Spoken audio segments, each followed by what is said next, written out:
Stop, stop, stop. Kalau tim kalian di top 11 selalu dibilang tim lemah dan modal token kalian cekak, kalian wajib tahu 3 formasi ini cuy. Gua nggak main-main. 3 formasi ini udah terbukti ampuh bahwa tim gua sukses di musim-musim sebelumnya. Bahkan saat lawan punya kualitas jauh di atas tim kita. Ini adalah 3 formasi andalan yang bakal gua pakai musim ini untuk tim dengan kualitas yang rendah.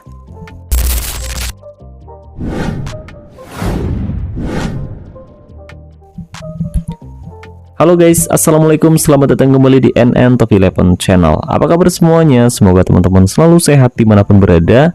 Hari ini, gue mau bongkar rahasia dapur taktik gue yang bisa bikin tim cemen jadi tim juara. Dan sebelum kita mulai breakdown formasinya, gue mau tanya dulu nih ke teman-teman semua.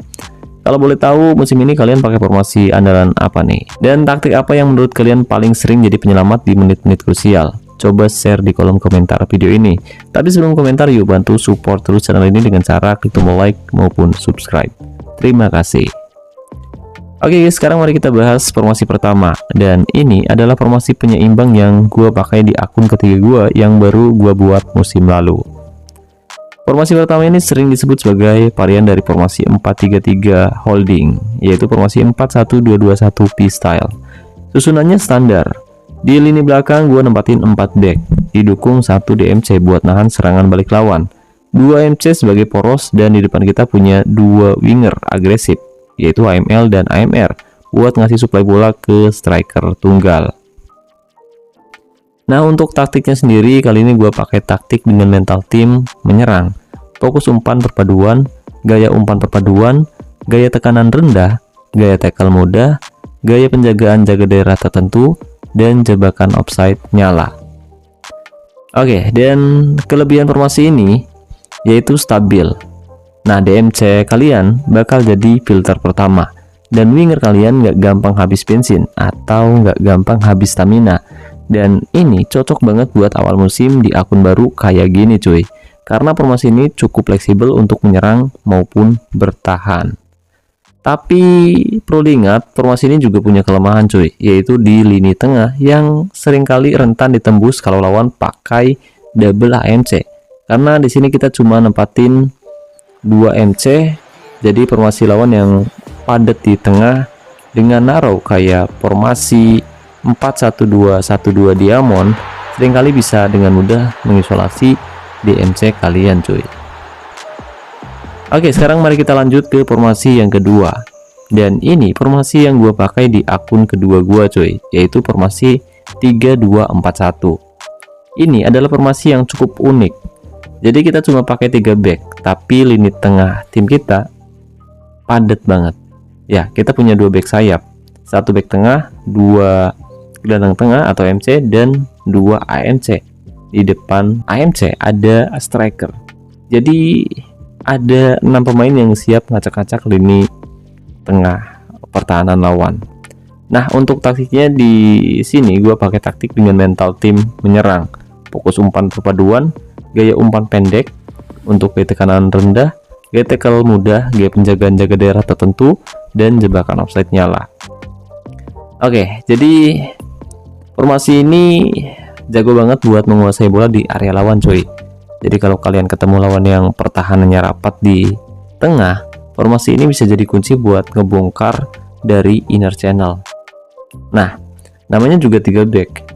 Tentu formasi ini punya kelemahan. Dan untuk kelemahannya sendiri jelas ada di area sayap, guys. Karena di sini kita cuma mengandalkan back sayap tanpa midfielder lebar atau ML maupun MR. Dan formasi ini tentu sangat rentan di serang balik oleh lawan yang pakai formasi wedge seperti formasi 4-5-1. Jadi begitu back sayap kita overlap ke depan, bakal ada lubang di samping yang bakal langsung kebuka lebar, dan mungkin tim lawan bisa memanfaatkan hal tersebut. Dan hal ini seringkali bisa dimanfaatin penyerang sayap lawan buat masuk ke area pertahanan tim kita, guys. Selain itu, karena kita hanya nempatin 1 back tengah, jadi bakal ada banyak ruang juga yang terbuka di area tengah pertahanan tim kita, guys. Dan kalau misalkan lawan nempatin 2 penyerang tengah sejajar, ada kemungkinan 1 back tengah yang kita tempatin bisa kesulitan menjaga stabilitas di area tengah pertahanan tim kita. Jadi lawan bisa dengan mudah melewati satu bek tengah tersebut untuk mencetak gol ke gawang tim kita cuy. Ya, meskipun di sini kita nempatin banyak pemain tengah, tapi tidak menutup kemungkinan tim lawan bisa memanfaatkan celah ini untuk mencetak gol.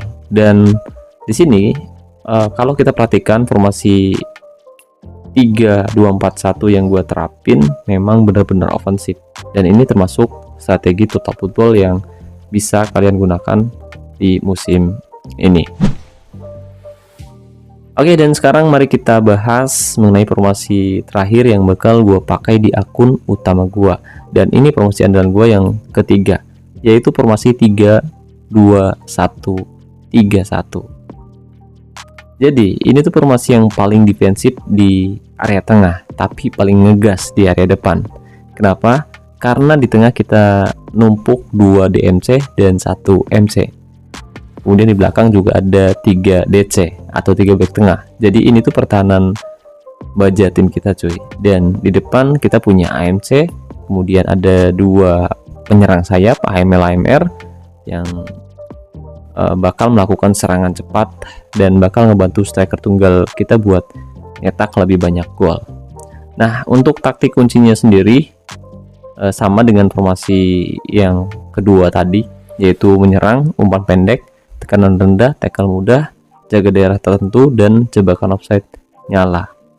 Tapi perlu diingat, untuk taktik, strategi maupun formasi bisa saja berubah sewaktu-waktu tergantung situasi di tiap pertandingannya nanti cuy. Oke, jadi formasi ini adalah senjata rahasia tim lemah cuy. Kenapa? Karena dengan 2 DMC tim kalian jadi nggak gampang kebobolan. Nantinya tim kalian tuh bisa nahan serangan tim yang lebih kuat di area tengah, dan kalian bisa mengandalkan kecepatan winger buat nyuri gol. Tapi ya seperti formasi sebelumnya, formasi sebagus apapun tetap punya kelemahan. Nah, kelemahan utama formasi ini yaitu terlalu fokus di area tengah dan seringkali mudah dinetralisir oleh formasi yang lebih defensif seperti formasi 5 back. Jadi kalau misalkan lawan kalian pakai formasi 5-4-1, ada kemungkinan mereka bakal bisa menahan gempuran tim kalian cuy. Dan ya, mereka bakal menumpuk pemain di belakang buat bikin pemain kalian bingung, terutama untuk DMC. Dan serangan kita bakal seringkali mandek, dan kita harus ganti ke formasi yang bisa memecah pertahanan lawan yang bermain lebih melebar. Oke, jadi itu dia 3 formasi yang bakal gua andalkan musim ini cuy. Tapi ingat cuy, taktik itu nggak ada yang 100% sempurna. 3 formasi ini cuma pola dasar yang udah terbukti sukses, karena taktik itu wajib kalian rubah sewaktu-waktu tergantung situasi di tiap pertandingannya nanti cuy. Jadi kalau lawan kalian misalkan pakai formasi 4-4-2 atau formasi 3-1-4-1-1 atau formasi lainnya, kalian harus bisa merubah perintahnya seperti apa. Kalau lawan kalian main counter, kalian harus adjust lagi. Jadi kunci suksesnya sebenarnya ada di fleksibilitas dan juga peran manajer di sisi lapangan cuy. Oke, jadi itu dia 3 formasi yang bakal gua gunain musim ini cuy. Jadi gimana nih menurut kalian?